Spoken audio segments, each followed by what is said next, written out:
Singing the song of a tzaddik is one of the most powerful ways we can connect ourselves to the essence, to the neshama of that tzaddik. Amongst the many gifts Mordechai ben David has given us over the years is that song, a connection to one of the greatest tzaddikim of our generation, the Ribnitzer Rebbe. My brother-in-law, who was famous chazan Ari Klein, met the Rebbe at a chasana. He sang at the chuppah, and the Rebbe was Mesadik Kedushin, and he was blown away by just his presence and the way he looks and the way he sounded. And he says to me, "You gotta come see this tzaddik." I said, "Okay, let's go."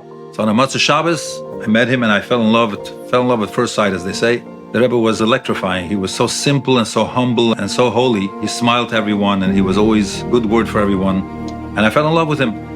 I stayed that night until 7 o'clock in the morning. I came home, I remember not sleeping all night, and I just couldn't fall asleep. It was like I was hypnotized. He started hanging out more and more by the Rebbe, and after a couple of months, an opportunity opened itself, and he became the official gabbai of the Ribnitzer Rebbe.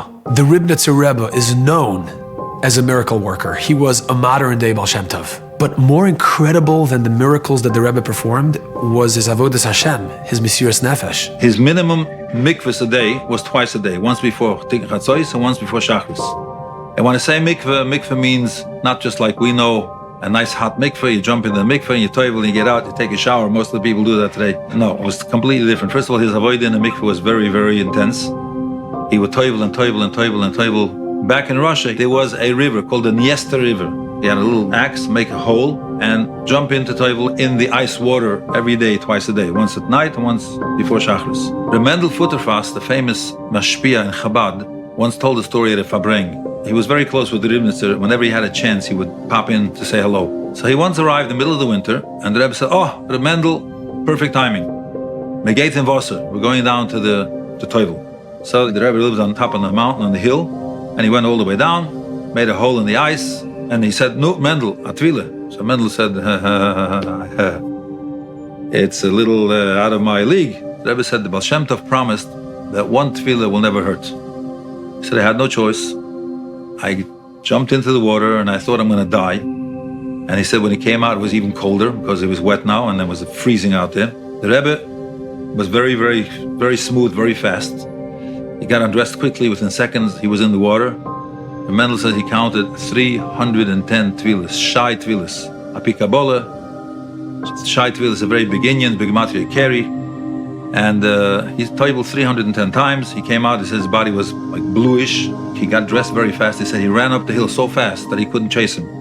When he got to the top of the hill, a shiksa walked by, turned around, went back down, and did another 310 tefillas. Tikkun Chatzos was another incredible avoda by the Ribnitzer Rebbe. He would sit every single night b'sak ve'efer, with a sackcloth over his head and tied to his body, with torn clothing and ashes from the matzah bakery. They put a handful b'mokah menachos tefillin, and he would sit on the floor without shoes and socks, mamish like a oval, like someone who cries by a levaya, for hours and hours on end, sometimes between 4 and 6 hours a night. The only time people would see this avodah was on Tisha B'Av. He would come into the Beis HaMedrash with a relatively new kapote, walk over to the Aron Kodesh with a knife, a sharp knife, tear kriya b'shem malchus baruch ato Hashem Elokeinu melech haolam dainu emes, and tear it. And he would sit down on the floor, put the sack over his head and tie it to his waist, without his shoes, without his socks, and they had a box full of ashes, and it was spread all over him. And he would start crying, Eicha. Whoever was Zoicha to see this will never in their life forget this. Matcha told me how he was once with the Rebbe in a car in Israel. Knowing how much the Rebbe invests in mourning over the Beis HaMikdash, Matcha pressured the Rebbe to go to the Kosel. As we were entering Yerushalayim, I said, "The Rebbe, we're going to Kosel Moravi. Would you like to come with us?" He said, "No. Do you know what I had there?" I said, "What happened? What happened?" So he told me that the last time he was there, the sofer of the Kosel, his name was Rabbi Yaakov Klein, Olav Sholem. He used to take care of the Sifrei Torah, which were inside. He took him in Mul Kodesh HaKadoshim. The Rebbe tells me, he went Mul Kodesh HaKadoshim, and 3 pillars of fire shot out of the wall. He said, "I ran for my life. I'm scared to go back there." But I still wanted to see his reaction at the Kosel. Agabe is Agabe. So I pressured him, and he agreed to come. But he came out of the car. He did not look up once. He looked down The entire time, his face was flaming fire, and he didn't go all the way to the Koisel. He said, after a few minutes, after a few steps, getting like towards the Koisel, he said to me, "Please take me away from here. I can't be here. It's too much." So I asked him to please bench me. I put my head down, put his holy hands on my head, and he benched me by the Koisel Maravi, and we left. On the way back, I said to him, "Rebbe, would you ever want to do Tikkun Chatzos here by the Koisel Maravi?" He said, "I would never live through it." The Rebbe didn't eat the entire week. He only ate breakfast at 11 o'clock at night. After he davened Ma'ariv, after he saw people, that's when he sat down for a little bit of a bite to eat. He fasted most of his life. When we understand the incredible Mesiras Nefesh and the sacrifice of the Rebbe and his Avodas Hashem, it's no wonder how the Rebbe was able to perform such miracles. There was a young couple, an American couple, who came to the Rebbe with a little baby, 6-month-old baby on their arms. This little girl was born blind, and they went to all the doctors in the world. They went to the Boston Eye Institute, and they tried everything, and the doctors told them, "Accept it. That's what it is. Nothing we can do." And the Rebbe didn't take his eyes off the baby the entire time. When I finished telling the Rebbe what they just said, he goes like this, he says, this kid sees. This kid sees.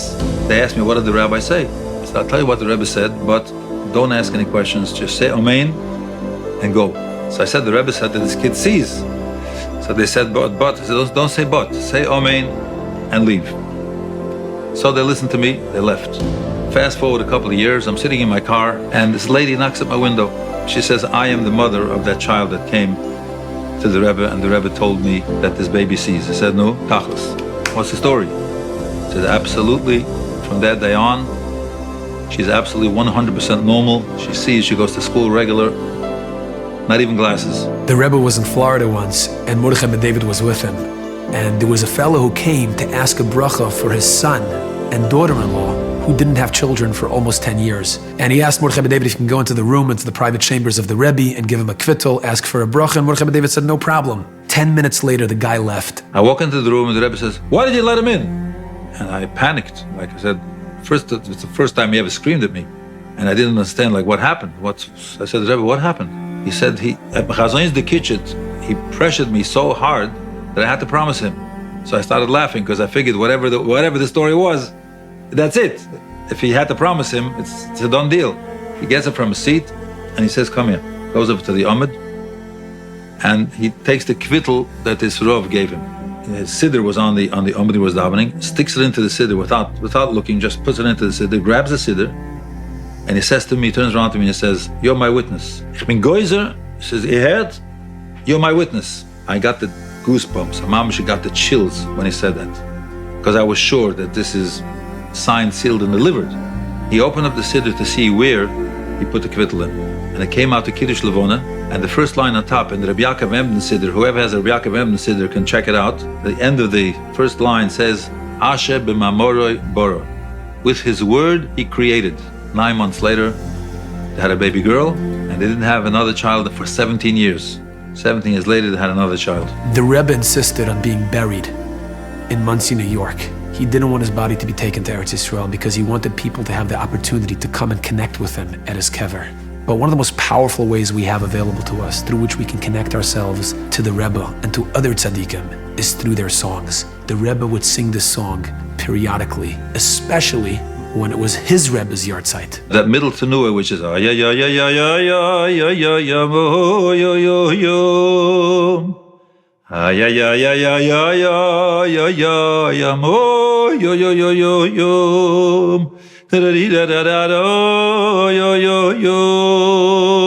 Da da da da da yo yo yo. Da da da da da yo yo yo. Da da da da da da.